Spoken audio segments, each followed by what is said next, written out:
Vote लिख के लाया, जेड़ा बंदा इथों पानी लैन वास्ते आएगा बच के नहीं जाएगा।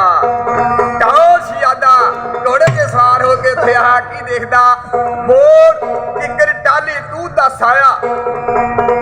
पानी बौली दे विच वेखिया एक जवाब करदा उस वेले कैसे घड़े वाला जवाना